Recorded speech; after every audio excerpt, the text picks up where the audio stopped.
Hey everyone, wanted to do a quick video on how to wire up a Lutron Caseta smart switch or smart dimmer switch in a four-way switch application where the switch actually sits where one of the four-way switches was. So this would work on a four-way application. You could even have multiple switches because everything after the fourth switch is a four-way switch. But this will show you how to do that with either the basic Lutron Caseta dimmer, which is a two-wire application, or Lutron's smart switch, which doesn't have the dimming function, but it is designed for a three-way application. The wrinkle with the three-way switch that Lutron provides is that you have to have a neutral wire. So for me, this application only worked because the only place that I had a neutral was in a two-gang box with the four-way switch, not one of the three-way switches. Lutron's instructions only really provide instructions where you're replacing one of the three-way switches, and that will allow you to use the other mechanical three-way switch without having to change that. You do have to mix up a little bit of the wiring, but they do not provide any instructions on how to actually place the smart switch where the four-way switch belongs. So I'm going to show you quickly how to do that. The smart switch that I'm using is the PD5ANS. They also sell a PD6ANS. The only difference is that the PD6ANS provides for slightly higher loads. So if you had a halogen bulb that drew a lot of power, that would be the better switch to use, but the wiring is the same for either one. So that's the PD5ANS and the PD6ANS. The other switch, which is the basic dimmer switch, out of the box, it is not set up for a three-way application. It's just a straight two-wire switch. And the nice thing about that is it doesn't require a neutral. Now, for that application, maybe you want to cap off some of the other switch locations, and that four-way switch location is the most convenient for your switch, which is why you would do it this way. Otherwise, probably just worth capping off that four-way switch. How Lutron manages to do three-way and four-way switch applications is that you leverage the Pico Remotes that they sell, and there is a wall plate that you can buy for that, and you basically slip the remote into that wall plate. From the outside, once everything is set up, unless you were looking really closely, you'd never know the difference between a hardwire switch and a Pico Remote. And I used 3 Pico Remotes in my application so that I still had the same number of switches in the same location, but the other 3 switches were not actually wired into anything. So to start this process off, best thing to do, obviously, flip the breaker. You don't want to be working on this while there's live power to the system. And make sure that if you were using a neutral that may be on a different circuit, that you've also switched that circuit off too, just to be careful, because you don't want to be messing around in a 2-gang or a 3-gang or 4-gang box where you've got switches that have live power, because you never know what you might bump, and you might bump it against the box or bump 2 wires together and you could give yourself a zap. So like I say, before you start, make sure you flip that breaker, and I'm going to get right into showing you the wiring setup, how it all works. Most of the images is after I've already wired it up. I've taken all of the switches out and the raw wires are showing there. I do kind of walk you through where things were on the original switch so you know which ones to line up, but it's pretty straightforward. Wouldn't take you more than probably half an hour, depending on obviously how many switch locations you have, but once you get going, it moves pretty quick. So with that, let's get started. Here we are at the location of the 2 4-way switches, there and here. As I mentioned earlier in the video, this was the only box that had a neutral wire to allow the Caseta switch to operate. If you had a classic Caseta 2-way dimmer, you actually don't need a neutral wire, and you could put this in either location. At this location, we're going to be effectively deleting this switch as a manual switch. And so all you need to do with that is you just need to tie all 4 traveler wires together. That's it, super easy.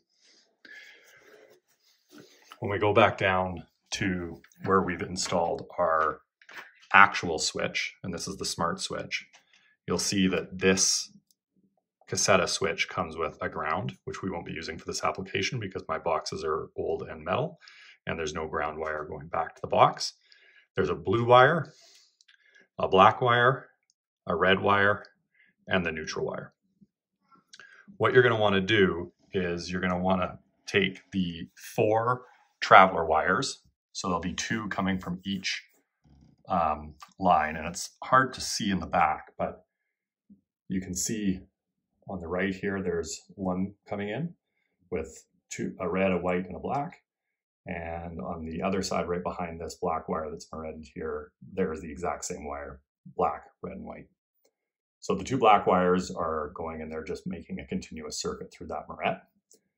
With the traveler wires, what you want to make sure is that from 1 wire, so we'll say this one on the right, that both the red and the white are capped together.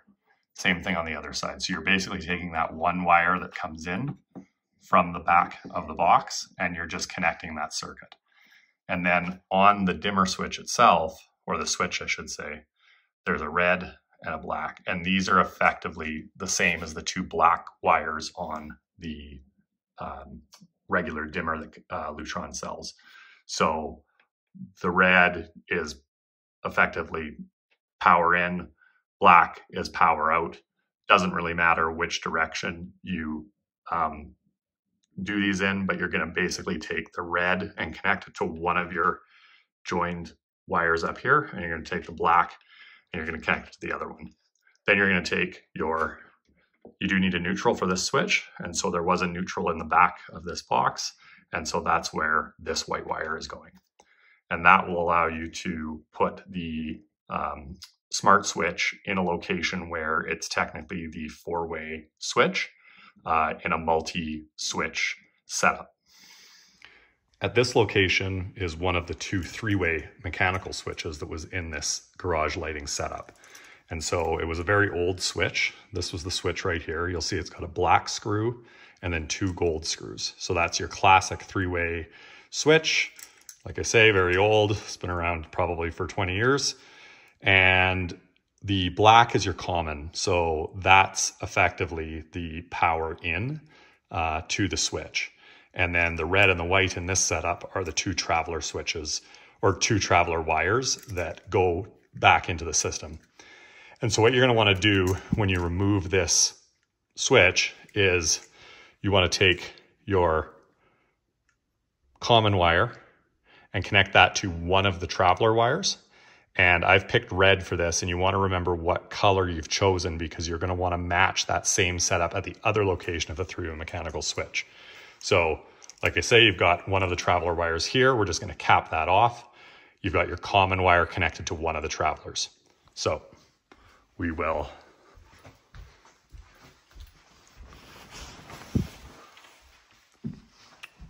walk over to the location of the other 3-way switch, and you'll see we have mirrored that exact setup. You've got your common wire going to one of your travelers, and then you've got your other traveler that's capped off here.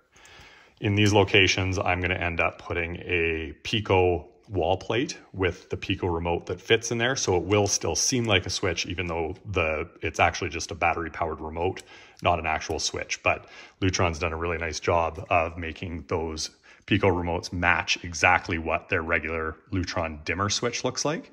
And so that will serve to make it seem like a real switch, even though it's not actually physically connected to anything. So here is the final finished product. This was a 4-way switch with 4 traveler wires and then a power wire that had been linked up with a moret. So this is actually a Pico remote here.